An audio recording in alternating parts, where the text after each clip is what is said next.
Well, breaking news here on the show. Just a quick little hop on for some thoughts. From ESPN, the College Football Board of Managers has decided on a 12-team college football playoff, sources told Pete Thamel. The 12-team model is expected to start in 2026 after the current contract ends, according to a source. More details will continue to emerge, I'm sure.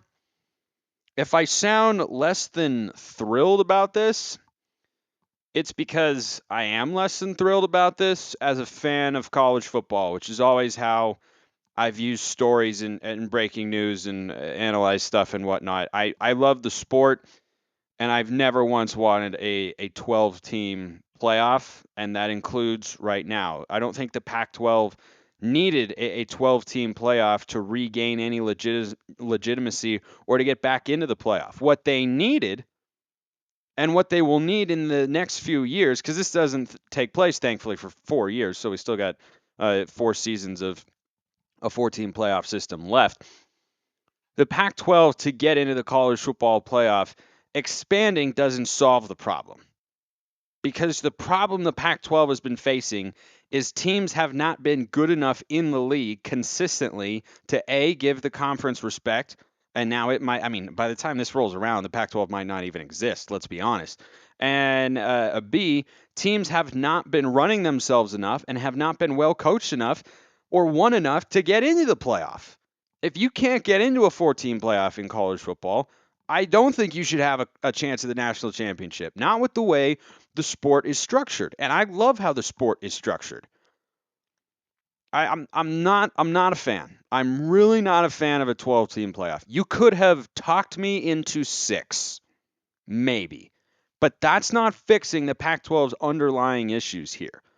There's nothing about this news that I can see, and I'm sure a bunch of you will present counter arguments, and I will assess them and think about it and whatnot. I can't foresee how this is going to help the Pac 12 in any way. I mean, their media rights deal is up after, I think, next year or this year. It doesn't solve their problems. This does not help the Pac 12 in a major way.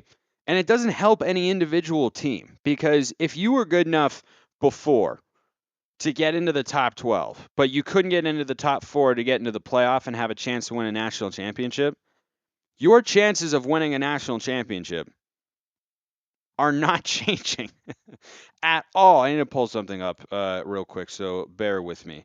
Um, the final rankings in the final AP poll in 2021. Alabama was number 2 and Georgia was number 1, Michigan 3, Cincinnati 4. Right? Those were the teams that were in the college football playoff. And Georgia, of course, won the national championship. Here are the teams that are there behind them going through 12 by the end of the year. Now, this is after bowl season as well. Baylor was at 5, Ohio State at 6, Oklahoma State at 7, Notre Dame 8, Michigan State 9, Oklahoma 10, Ole Miss at 11, and Utah at 12 after losing the Rose Bowl. Of the teams 5 to 12 right there. Remember, Cincinnati was competitive for about a half with Alabama. Like it was a fine game, but it was nothing special. We've seen the 4 seed win before. But more often than not, the college football playoff games haven't been very close. Now, I like the 14 model because it allows for a little bit of wiggle room, right? Under the BCS model, Georgia may very well have been left out of the national championship game. Ohio State in 2015 would have been left out of it. That would not have been right. It would have been Alabama and Florida State in 2015. Instead, it was Ohio State and Oregon. I think there are some merits to the 14 playoff model here, but a 12 team playoff, it's just it's not solving your problems because which of those teams do you think could win a national championship? I'll read them again from 2021. This is after bowl season, but teams that were in this sort of range: Baylor, Ohio State, who lost to Oregon, and then lost to Michigan again. They maybe, possibly, but again, probably not. This year's team probably going to be better for Ohio State. Oklahoma State, Notre Dame, Michigan State, Oklahoma, Ole Miss, and Utah. Which of those teams from a year ago would have beaten Georgia or Alabama? The answer is none of them.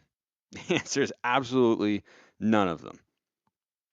So if you're thinking about this expansion as a way for your team to get closer to a national championship, it's not.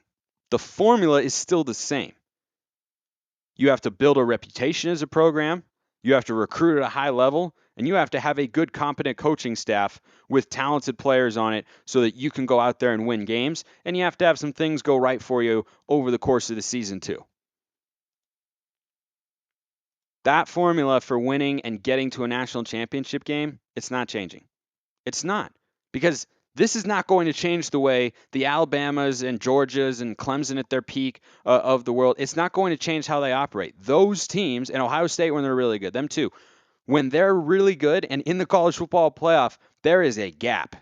The gap between those top four and literally everybody else is almost always pretty darn big. There have been some debates about should it be this number 4 team or should the number 5 team have gotten in instead. Newsflash, if you were having that debate, they're going to lose to the number 1 team.